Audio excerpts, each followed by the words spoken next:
This is JavaScript pseudocode, and you see that when JavaScript reaches our loop, we get 1, 2, 3, 4, 5 outputs, and then it runs the rest of the remaining code. So you see, a loop is just code which runs multiple times. There are 3 different basic types of loops in JavaScript. We got the for loop, the while loop, and the do while loop. And we will start with the for loop.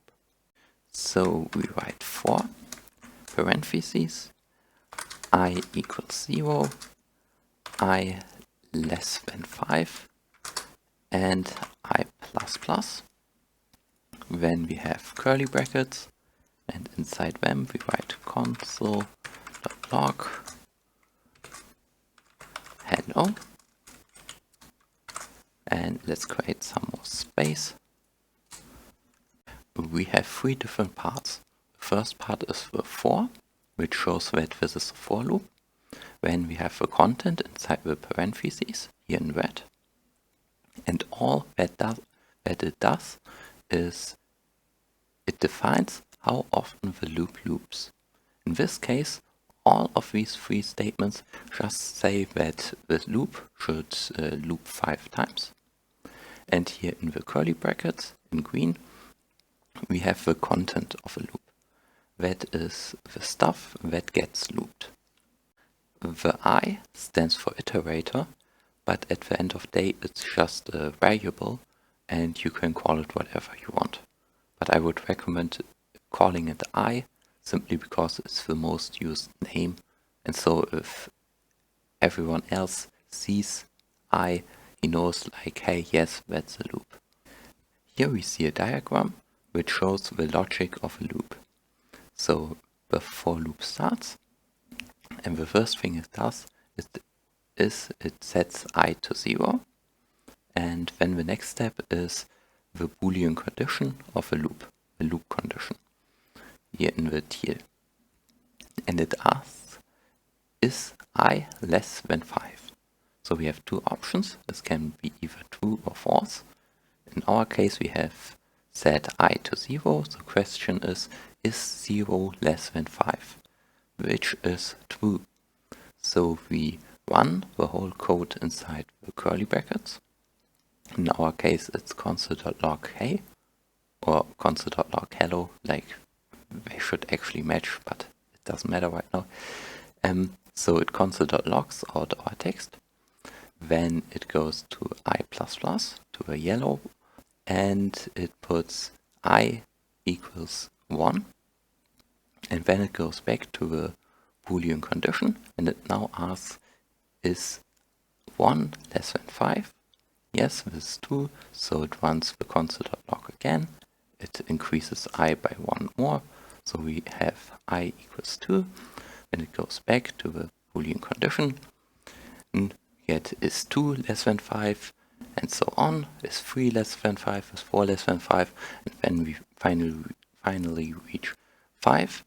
It asks, is 5 less than 5, which is false, so it ends the loop and the whole loop is finished. Now let's go to our website and let's refresh it, and here you can see now we have 5 times the output hello, because the loop runs 5 times. The next basic loop we will learn is the while loop. We create a while loop with writing while, parentheses, I less than 5, curly brackets. Here we write console.log hey, and I++. And now we have a while loop. And as you can see, we have the same building blocks as we had in the for loop. Red, the teal, the purple, and the yellow. The difference in these 2 loops is that the I, the variable I, the iterator, gets set before we start the loop. So the iterator is not part of a loop structure. At least we don't create it inside the loop structure. And so when the while loop starts, the first thing it does is it checks the Boolean condition, is I less than 5, and because I is 0, we have true, that when runs the code inside the curly brackets, here we have console.log k, and it increases I by 1, and when it goes back to the condition, now we have I is 1, so it loops, it sets I to 2, to 3, to 4, and when we reach I equals 5, when we have a question, is 5 less than 5? No, it's not, so it ends the loop and the loop is finished. So if we go to our web page and we refresh our code, we see here we get hey 5 times because the loop loops 5 times. And last but not least, we got the do-while loop, which is also a basic loop in JavaScript. We create the code by writing do, curly brackets, console.log, hey, then we write I++,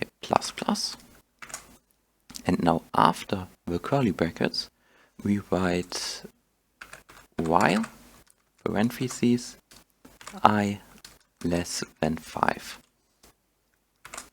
And we can create some more space, like this. Now, once again, let us look at the structure of a loop.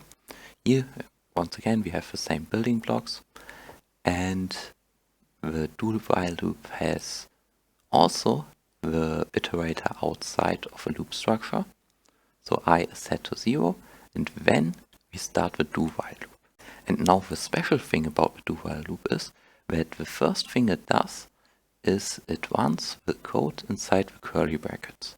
So in our case is it runs the console.log, hey, and then it increases the variable I by 1. So it sets I to 1. And after that, it then checks the Boolean condition in the teal. Is I less than 5? And because I is set to 1, we have this condition to be true, and it once again runs the code inside the curly brackets, console.log and the I++. And then again and again it loops until it reaches I equals 5, so we get is 5 less than 5? No, so it ends the loop. And if we refresh our web page, you see we get hey 5 times. Now let us save the iterator I to 20 so that the condition is false, and let us refresh our web page, and you see we still get hey once, because it does, when the loop starts, it runs the code inside the curly brackets and then it checks the condition. So even if the condition is true, we still get the output one time. Here we see a comparison between all of the 3 loops. The first difference is that the iterator does not increase inside the curly brackets in the for loop, while on the other hand in the while loop and in the do-while loop we got the iterator increase in the curly brackets, so in the loop content. And the second difference, the even very bigger difference, is what happens before we reach the Boolean condition. In the for loop, the I gets set inside of the loop structure, while in the while loop and in the do-while loop we set I before we start the loop. And then there's the difference between the while loop and the do-while loop. In the do-while loop, the first thing it does is it runs the code inside the curly brackets, and then it checks the Boolean condition, while in the while loop, checking the condition is the first step. Not every output of our loop has to be identical. So here we have a basic for loop, and if we go to our website and we refresh it, we see we have hello 5 times. And now let's add a second console.log, and it says hey. And now, if we refresh our web page, we see hello, hey, hello, hey, hello, hey. And now what we do is we make it even more interesting by adding the variable I to our output. So now when we refresh it, here we see hello 0. Here we have hello and hello 0, that's the first one of a loop. And then in the second one of the loop we have hello and hey 1, because after the first loop it increased I by 1, and so we have hey 1. And then hello and hey 2, hello, hey 3, and hello, hey 4.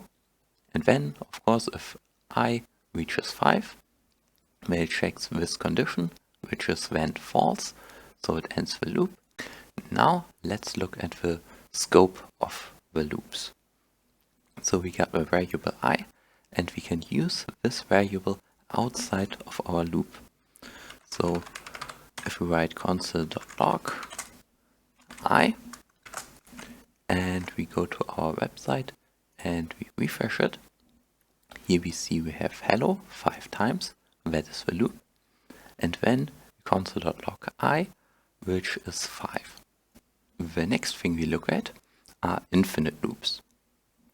So here we have a basic while loop, and if we refresh our web page, you see we get hey infinity 5 times.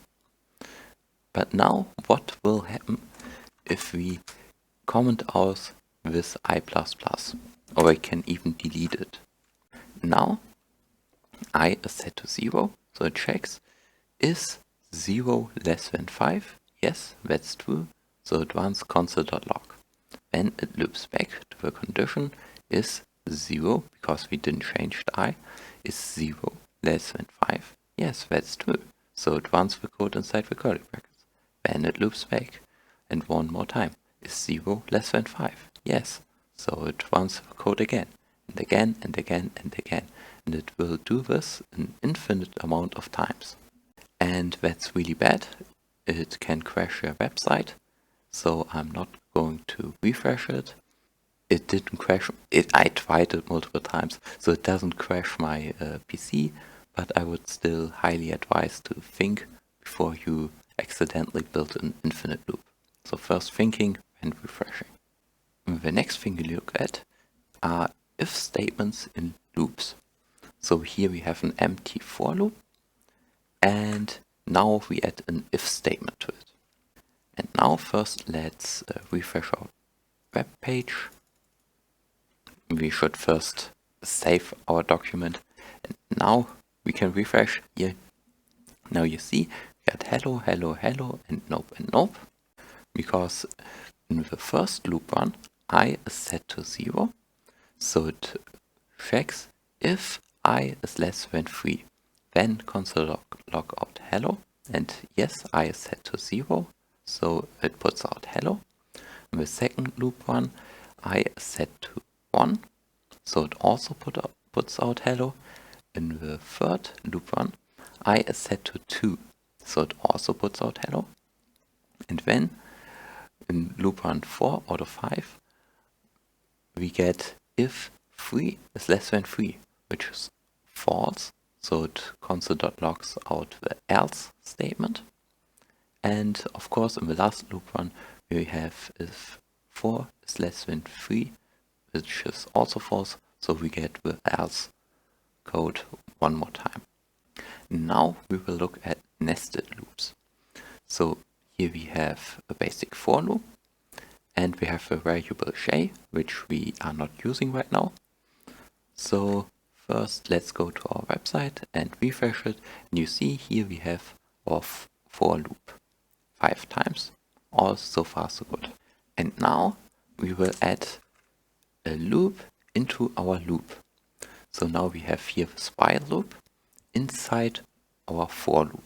And you see here we have while j is less than 5, and j is also just a variable. You can call it whatever you want, but most of the time people just use j. And let's refresh. Let's first save it, and then we refresh it. And here you see, we have, this is our for loop. So the for loop runs, when it hits the while loop then puts out its content 5 times, and then it goes back to a for loop and we get the remaining 4 outputs. Now we can put a loop inside the loop inside the loop, so a double nested loop. So here we have a for loop, this for loop, the second for loop, which is inside the while loop, which is inside the for loop. And now, if we first save it, and then we refresh our web page, you see that it gets really messy. And here we have, this is our for loop, then it goes to a while loop, and then we get 5 outputs of the second for loop, and then we have a while loop again, second loop, and so on. And you can already see it's really messy, and I would recommend against nesting too many loops. But hey, if you want, now you see how you can do it. Now let's look at arrays and loops. Here we have an array, it is called our nice array.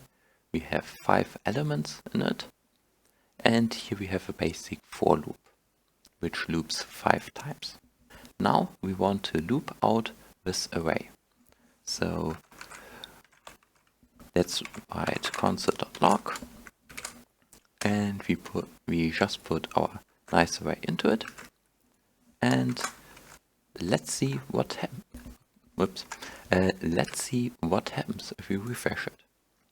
Here, as you can see, we got the whole array with all 5 elements looped out 5 times, which is okay, which is good, yeah, like no problem, but it's not that useful.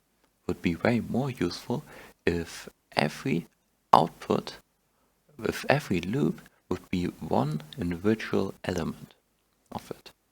And how do we do that? We do this by adding the variable I in brackets to our nice array.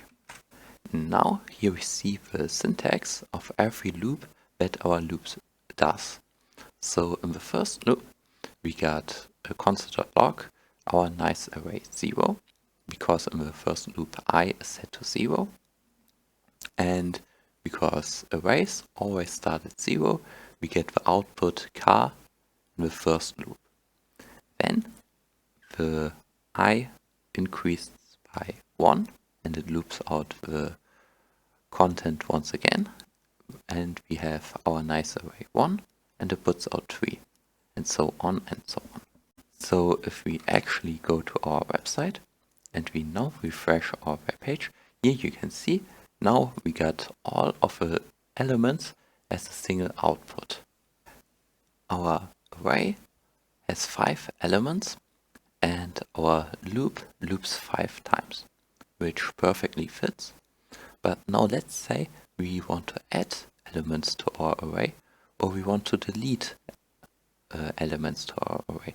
Then every time we change the number of elements, we would also have to change the amount of times the loop gets looped.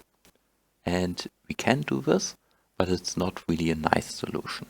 A better solution is to use our nice array dot length. And now what this does is it counts how many elements are in our array.